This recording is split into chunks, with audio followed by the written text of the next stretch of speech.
So the eclipse may have passed with absolutely nothing happening, really, which is what I said. I know we've had some concerns that somebody was going to do something nefarious or something like that, but we have passed without really any major events. But we now have another sign that is about to happen, and that is 100 trillion locusts across the United States, rising up in the shadow of the eclipse. Over the next weeks, we will be seeing a lot of locusts crawling out of the ground. Cicadas, this is a 1 in 50 year plus event.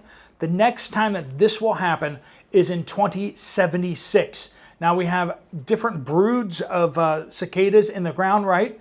13 and 17 year broods, and some of them will come out at the same time, and then they have like regions where they are from. Well, we have 2 broods that are coming out in the same year, and they are next to each other. They're kind of overlapping their territories, and so this is going to cause just a massive amount of locusts across the United States. Now, there's different kinds of locusts, of course, commonly referred to as locusts and also as cicadas. There are other locusts, which are grasshoppers, that are moved into starvation mode, where they freak out and they have bodily changes and they just rip everything to shreds. We're going to talk about how much of an impact this is going to have on farming. We're going to talk about what kind of impacts this is going to have on people at large. There's a lot that you need to know, and it's not all what you think. Let's jump right into it. Welcome to the Poplar Report. I'm Steve Poplar. I'm an accountant by trade. I am in India because that just seems like a good place to report on cicadas in America, right? Now, I'm doing some work here that you will be hearing about in the near future. Just some really exciting stuff that we're doing here with pastors and training them about how to really reach all of India as well as all over Asia. So big stuff happening there. Okay, so farmers have really been having a lot of problems recently, from not having enough fertilizer to having barges for transportation issues, so having trouble getting grain and everything like that to market due to the barges. That's not even talking about barges running into bridges, right? So like I said, fertilizer prices as well as fertilizer availability. And now we have 2 major broods that are emerging at the same time. The first question I think a lot of people are going to ask is this going to strip our crops bare? And the answer to that is probably not. Cicadas do not go after crops. What they will do is they will go after fruit trees. They will go after bushes. So if you are a farmer and you have apple trees, for instance, if you have peach trees, if you have other fruit trees, they will go after them. If you have bushes, they will go after them. Blueberries, they go after those particularly, and they don't go after the fruit themselves. What they'll do is they'll go and they'll tap into the trees themselves. They'll cut open the tree branches to insert their eggs. They will also they suck the liquid sap out of the trees and such, and this can really cause problems, especially for smaller trees, or if there's enough locusts, they can really suck even larger trees kind of dry. So we're looking at damage to trees. This is mostly in the Midwest, the eastern Midwest, so from like west of Ohio down into Tennessee, I believe, and then out west a ways further out, not into like South Dakota or anything like that, but somewhere in the middle there. That'll give you an idea of what we're talking about, and we're talking 100 trillion cicadas. Now, they do grow to basically maturity by sucking on the roots of these trees, so they've already been damaging these trees over a long period of time, but they are in hibernation for many, many years, and so that means that they're growing very, very slowly. They're going to come out of the ground, they're going to start molting their shells, and so you're going to see shells everywhere as well as the cicadas. They are edible. Klaus Schwab and not Klaus Schwab, the globalists and such like that will tell you that the cicadas are great. You should put a bunch of them in your freezer, but they have been historically eaten, and they are very edible, so you can eat them. But be careful about giving them to your pets. They can cause indigestion, and the shells are not very digestible, and that can cause problems for the, so don't let your dogs eat too many of them, or else that can cause problems there too. So we're looking at bushes, shrubs, small trees, young trees. This is going to be a big deal. Everyone's going to be talking about it, and I think people are going to mostly be either just misunderstanding the damage that the cicadas will do out there. Some people will be like, this is going to strip all of the crops bare. And the answer is no, it really won't. They will not touch the crops. They will go after the trees, which is not saying that it's not devastating. Also, with them attacking so many trees, expect the possibility of branches coming down. So the trees get damaged and the branches can actually die, and they can fall off. They can be cut so deeply that they actually lose structural integrity. They can fall down. Trees can fall down too, but usually the main trunk has a thick enough trunk that it can withstand that. But smaller branches and everything like that could come down. Also, driving. This is going to cause a lot of problems with driving. With so many cicadas out there, it's going to mess up your windshields. It's going to coat the roads in slick grime, and so that's going to cause problems there too. And so when we look at the people that are going to be impacted by that, and like I said, a lot of people are going to look at all the cicadas out there and they'll be like, my garden is going to get destroyed. Well, certain things in your garden, yes, they will. But a lot of the things that you think would be destroyed by them won't be. So help share that information. But then other people are going to be looking at this and saying, it's another sign. The eclipse was a sign from God to warn us about what's going on and what's about to happen. And cicadas now coming out in this massive amount of numbers is also a sign from God to tell us that there's something going on, that there's something wrong, and that we need to repent, or we need to, be prepared for what's about to come. And that could be, just be aware that, with these signs happening, or what people will perceive as signs, that is going to definitely get more people kind of stirred up about this all. I don't think that this is going to be a huge deal, other than the fact that it's going, like I said, going to impact trees, fruit trees, that type of thing. You need to protect your fruit trees if you have them in your area. Look up to see if you're in the brood area of these two broods, because those are the areas that are going to be affected. If you're outside those areas, you shouldn't really be affected at all. And then also be super careful on driving and be aware of what's happening. If you're traveling at high speed and a whole swarm of them come across the highway and splatter your windshield, blinding you and making it so that you can't see until you clean your windshield, be aware of those things.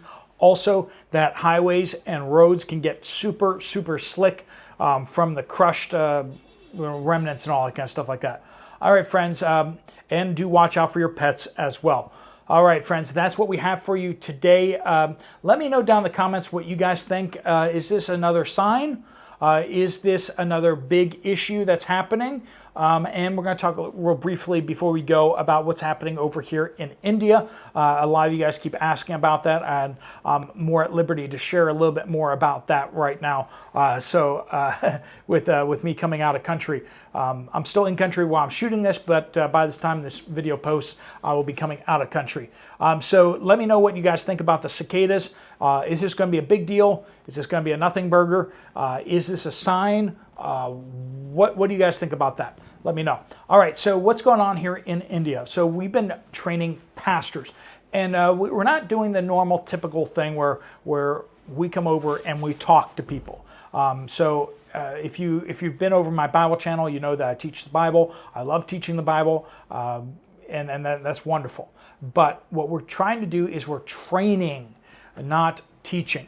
And that's something that's very unusual out here, is that normally people come from the West and they come to countries in Africa, they come to India and everything like that, and they want to they want to do good things, but they also want to feel good about what they do. They want to feel like they've accomplished something. And so standing up in front of lots of people and talking at people makes people feel good. And what we're doing is very much not that. In fact, there was a lot of discomfort when we stood up and said, okay, we're going to split up into groups and you guys are going to discuss this.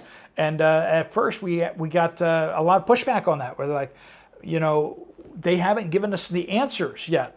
How are we supposed to know what the answers are if they haven't given us the answers? And we're like, that's exactly the point. You need to find the answers. You have your Bibles. You have you can figure that out for yourself. You need to discuss that, and you guys as a group need to come to the truth, not wait for somebody else to come tell you it.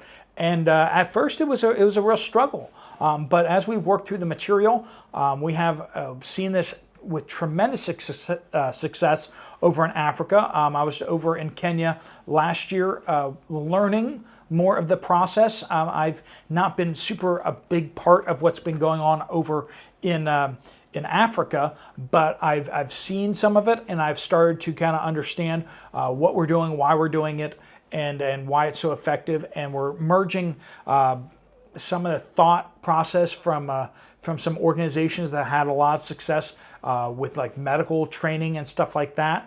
We're using some of these discussion guides, what a lot of you in the United States would see as small group Bible study stuff, where you're a discussion leader as opposed to you being the teacher, right? Where you have questions and you ask the questions, and your goal isn't so much to give everyone the answer, but rather to help them to have a good discussion where everybody contributes, everybody gets to engage with the questions, everyone gets to engage with the material, and that's kind of what we're going for here. And the results after a few days of this with the folks have been just knock your socks off. It's been amazing. They have found this to be something that they've never seen before. They've never really experienced before. They're like, no one's ever done this with us before. We didn't know we could study the Bible like this. We're studying the Bible. We're not just being told about the Bible. And that's awesome. And it's super reproducible. It was just like a light bulb moment when we were kind of teaching them how to do this by getting them into small groups and having them discuss things. But then when we fully modeled it out, I went outside with a group of the pastors and leaders, and we sat down in a circle. And I started modeling it by just asking the questions and leading it from there. And it was just like they got it suddenly. It just blew their minds that hey, we can do that. We can do that anywhere. We can sit down on the ground anywhere. And we have that ability. We have Bibles, and we have the ability to read questions and have a discussion in a circle where we're sitting on the ground under a tree or wherever else like that. And so there's just like this real excitement level from this. And so we have right about 50 pastors who are committed to going home to all over India, where they are going to each lead groups of 10. So we've trained 50 pastors, but they're going to be going over the next 3 months to be training 500 or more pastors and church leaders across India in the next 3 months. And we're going to be seeing how that goes and following up with them and giving them more opportunities. And then once they the challenge at the end of that course is going to be for those people who have gone through it, the 500 that have gone through it, to then each find their 10. And just it's amazing to see how this has worked in Africa. 40,000 pastors have gone through this material, and they are on fire. They are excited about this. For many of them, they say this is the first time we've really studied Scripture. And so we may be having some bad signs over in the United States with cicadas and eclipses, but friends, God is on the move around the world. There are exciting things happening in other parts of the world like India and Africa. And I'm going to be putting up a video in the next week or so about how you can actually be a part of what we're doing over here. And that's not supporting me, okay, friends. I'm doing these trips out of my own pocket, and I'm actually contributing to this ministry myself. So if you want to go over and help that organization out, it's 21C International. You can actually just Google that if you want. If you want to contribute to that, it's just super big bang for the buck, because we're not having lots and lots of missionaries. We have just a few trainers that actually go around, and most of them are working like me. I'm paying my own expenses. Other trainers are paying their own expenses as well, or they fundraise for support from their ministry. And so it's super, most of your money is going into printing materials, translation of materials, and the materials are just super awesome too, because they're so simple. It would have been a lot easier for them to produce materials that's more complicated, but the focus is on producing materials that are super simple. They're very easy to understand for even people who have very low education levels. It's just really cool stuff. If you want to find out more about that, check out, I'm going to pin my video from Kenya right over here, and there'll be some more information coming out about that in the future. Thanks so much for watching. If you want to check out that Kenya video about last year, went over to Kenya to do some information stuff over there, or if you want to check out another video from the channel, there's one right up there. Thanks so much for watching. Steve Poplar of the Poplar Report, out.